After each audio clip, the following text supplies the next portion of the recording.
Well, I'm here at St. John Bosco in Bellflower, California with Chris King. He's a defensive coordinator here with the Braves. And being a defensive coordinator in Southern California, Chris, well, you like pain? I mean, there's a lot of talent, a lot of great quarterbacks out here. Seriously, though, what about the challenge of being a defensive coordinator in Southern California?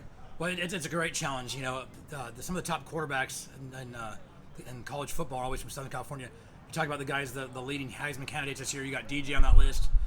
Even Spencer Rattler's from Arizona, just kind of one state over, and we've seen those guys in a passing league type tournament, and JT and Bryce and all these guys. So it's a great challenge and something that we really love here at Bosco.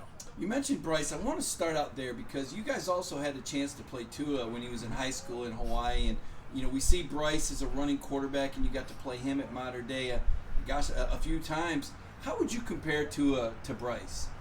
They're both really special players. They have a little different dynamics that makes them the elite players. We faced Tua back in 2014. He was only a sophomore at the time. We went back to Hawaii and played him at St. Louis High School, and just real dynamic. And just a great athlete, running around, throwing, making great plays. They're in a West Coast a run and shoot offense back then, and just really, it's tough to defend. And then, every couple of years, like, man, I don't know if we'll ever see somebody better. Then a couple years later, you see Tate Martell. Man, I don't know if we see anybody better. And then we see JT. I don't know if we see anybody better. And so every couple of years, you see this real dynamic guy. And then Bryce was the last couple of years facing him over at Mater Dei, and he just had such pinpoint accuracy and just knew where to go with the ball. And JT was the same way as well. These guys that, you see him go into college and have a lot of success right away, and you know why. I mean, they're coming from a great program.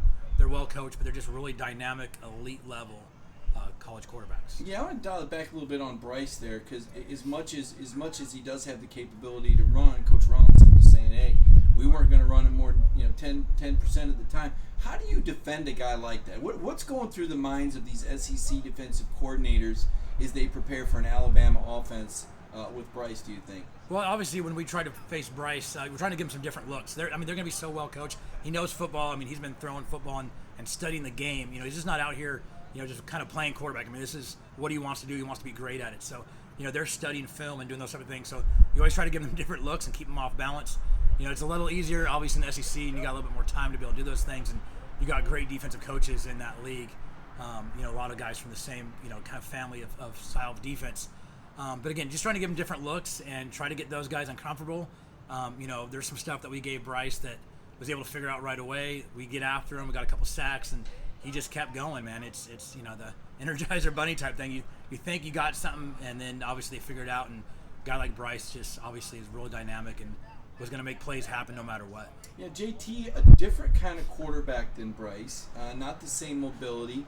And a guy, when we talked earlier, you talked about JT at the line of scrimmage and that being a chess game. How do you play a player like that, that has that sort of football IQ? What do you do to win that game of chess? And I know you change it up on everybody, but is there anything, any tricks or anything that you were able to pull off in those couple of times you were able to beat JT? The first time we faced JT he was a freshman. It was one of the earlier league games, so he's just kind of getting his feet wet into high school football.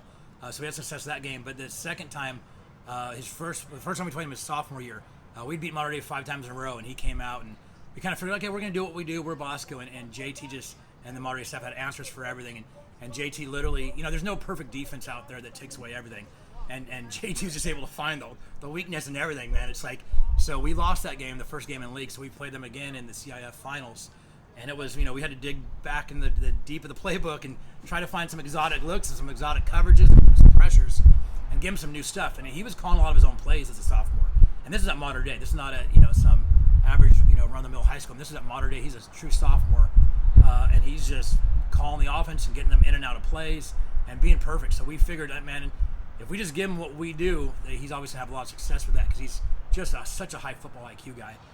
So we were able to give him some different looks and able to win the game. Obviously, they scored some points, but we were able to come away with the victory in that finals in 2016. You mentioned JT, Mater Dei, Bosco. When you guys play, there's over 50 FBS Division I scholarship guys. Since you here as a defensive coordinator, head coach Jason Negro, every one of your quarterbacks has gotten Division I offers. You got 2 quarterbacks right now that are Division I prospects. I guess one of the things I'd want to introduce and have you talk a little bit about is the level of sophistication Chris, you're a guy that's worked some camps before in different places. Share that experience and some of the things that you try to do here to maybe keep all these great quarterbacks off balance when they play a Bosco team. Yeah, so obviously we've kind of really liked what we've done here defensively. We've always gone and studied back with colleges, tried to learn some cutting edge, some different things that's not a traditional, what a lot of high schools don't do traditionally.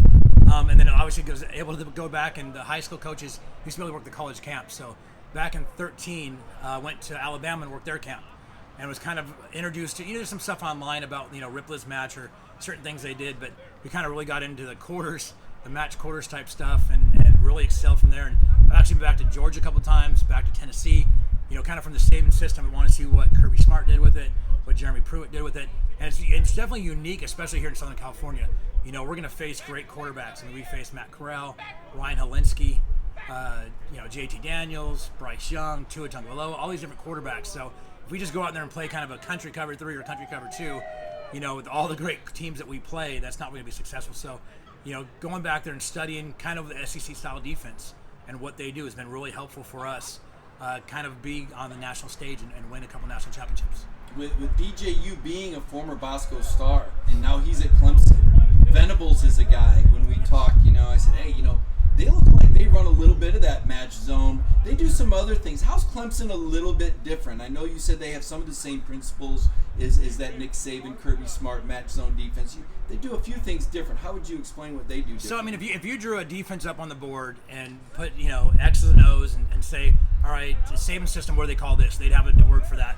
In the Clemson system, what do they call that? They have a word for that. So they run summer type stuff.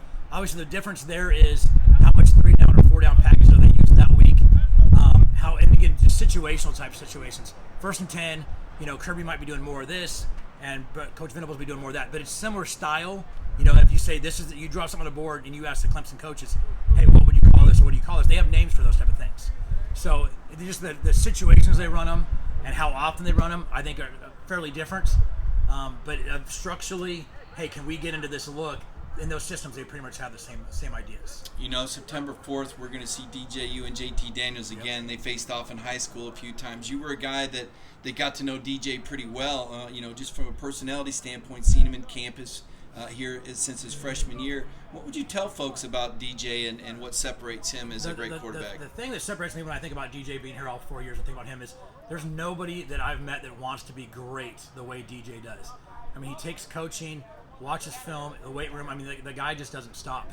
And people want to be great, talk about being great, but his actions of just there's no quitting him and just I want to be great. I mean, if you say explain DJ to me, I'm going to say a kid that wants to be great at what he does. So, seeing him every day, the time he put up in the office with our offensive coordinator, the film stay time, you can go in there and check their minutes on huddle or different video types of things, and he's the top guy watching video and all those type of things. So just a desire more than anybody I've ever coached of just wanting to be great. Chris King, appreciate your time, man. Thank you, Mike. Good stuff.